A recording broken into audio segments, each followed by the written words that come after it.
نحمده ونصلي ونسلم على رسول الكريم أما بعد فأعوذ بالله من الشيطان الرجيم بسم الله الرحمن الرحيم ورفعنا لك ذكرك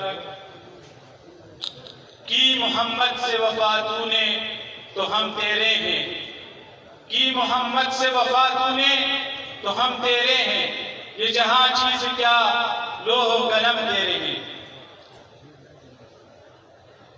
میں سب سے پہلے عالمی مجلس ختم نبوت کے اکابرین کو مبارکباد پیش کرتا ہوں اس عظیم الشان اجلاس کو منعقد کرنے پر۔ میرے بھائیوں، یہ وہ عظیم مسند ہے جو اکابرین کی امانت ہے۔ آج ہم جس عقیدے پر بات کر رہے ہیں وہ عظیم الشان عقیدہ ختم نبوت، آج ہمارے نوجوانوں کو اس کی اہمیت کا احساس ہی نہیں ہے، ان کو یہ احساس ہی نہیں ہے کہ اس کے لیے کتنی قربانیاں دی گئی ہے۔ عقیدہ ختم نبوت کا مشن نبی کریم صلی اللہ علیہ وسلم کا مشن ہے۔ دنیا سے رخصت ہوتے ہوئے انہوں نے فرمایا تھا کہ اسامہ کے لشکروں کو روانہ کر دو۔ یہ عظیم مشن ابو بکر صدیق رضی اللہ تعالیٰ عنہ کا مشن ہے۔ یہ عظیم مشن حضرت اسامہ رضی اللہ تعالیٰ عنہ کا مشن ہے۔ یہ عظیم مشن ان 1200 شہداء صحابہ کا مشن ہے جو اس کے لیے جہاد کے میدان میں اترے۔ میرے بھائیوں، اس عظیم مشن کے لیے ہمارے اسلاف مولانا عبدالحق رحمہ اللہ نے مل کر ان کے ساتھ جدوجہد کی۔ اس عظیم مشن کے لیے میرے والد مولانا سمیع الحق رحمہ اللہ نے قربانی کی۔ دارالعلوم حقانیہ کے شہداء، دارالعلوم حقانیہ کے طلباء، دارالعلوم حقانیہ کے مدرسین مسلسل اس مشن کے ساتھ وابستہ ہیں۔ میرے بھائیوں، منظور احمد شنوٹی رحمہ اللہ وہ عظیم شخصیت جو میرے دادا مولانا عبدالحق کے ساتھی، میرے والد قائد جمعیت مولانا سمیع الحق کے ساتھی، 1964 میں انہوں نے پہلا حج کیا مولانا سمیع الحق رحمہ اللہ کے ساتھ۔ ہمارے والد فرماتے ہیں کہ منظور احمد شنوٹی رحمہ اللہ عرب کے جس ملک میں بھی جاتے تھے وہاں پر عرب دنیا کو، ان کے علماء کو متنبہ کرتے تھے کہ ہوشیار ہو جاؤ کہ ایک عظیم الشان فتنہ اٹھا ہے، اس کے قادیانیت وہ شجر خبیثہ ہے جس کی بنیاد استعمالی قوتوں نے رکھی تھی۔ برطانوی سامراج نے اس کی بنیاد رکھ کر ایسا فساد دنیا میں پھیلا ہے کہ آج بھی اس کا فتنہ دنیا میں پھیل رہا ہے۔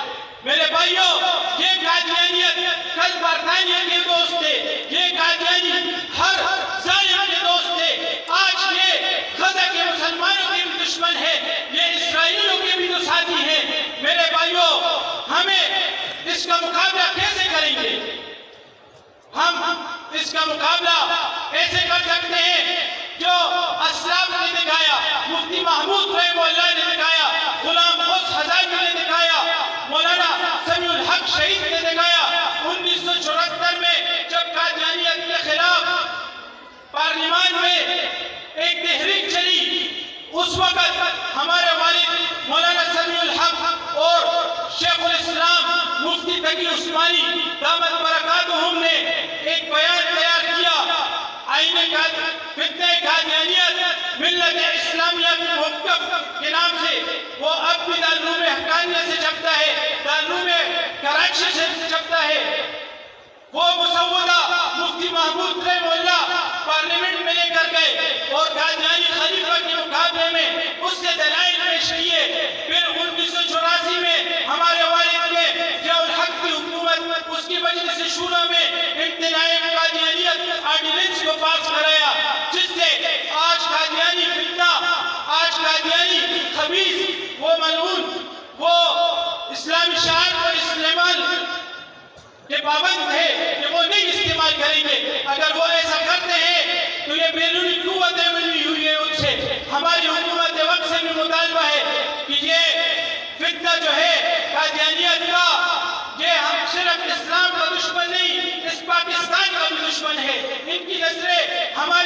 معیشت پر بھی ہے، ان کی پس نظریں ہماری علمی قوت پر بھی ہے، ان کی نظریں ہمارے علماء کرام پر بھی ہے۔ اگر ہم چاہتے ہیں کہ ان کا ڈٹ کر مقابلہ کرے تو وحدت کا مقابلہ وحدت سے ہوگا۔ آج یہود و نصارہ اسرائیل میں مسلمانوں کو شہید کر رہے ہیں، ہندوستان میں ہندو مسلمانوں کو شہید کر رہے ہیں، برما میں بدھ مت والے مسلمانوں کو شہید کر رہے ہیں، عیسائی ملت ان کے ساتھ ملی ہوئی ہے۔ ہم قادیانی جو پیدائشی قادیانی ہے ان کو بھی دعوت دیتے ہیں کہ آپ آ جائیں، اسلام کے دائرے میں شامل ہو جائیں۔ مجھ سے پہلے علامہ نے تقریر کی، ان کی تقریر سے اندازہ کر لیں قادیانی تو ایک کام آنکھ سے اندھا تھا، لیکن ان کے پیروکار، ان کے یہ چہرے دونوں آنکھوں سے اندھے ہیں۔ اکابرین نے جب پارلیمنٹ میں قرارداد پیش کی، اس وقت کے وزراء نے کہا کہ یہ مولوی حضرات کیا کافر رٹ لگاتے ہیں۔ جب انہوں نے فتنہ قادیانیت اور ملت اسلامیت کی کتاب کا مطالعہ کیا، ان کے سامنے کارگزاری پیش کی، قادیانی خبیث کی خباثتیں پیش کی، تو وہ مجبور ہو گئے کہ اچھا یہ ہماری ماں کو کنجریوں کی اولاد کہتے ہیں، ہماری ماں کو گالی دیتے ہیں۔ آپ تصور کیجئے کہ قادیانی کہتا ہے کہ جو مجھ پر ایمان نہیں لاتا، جو مجھ پر ایمان نہیں لاتا وہ کنجریوں کی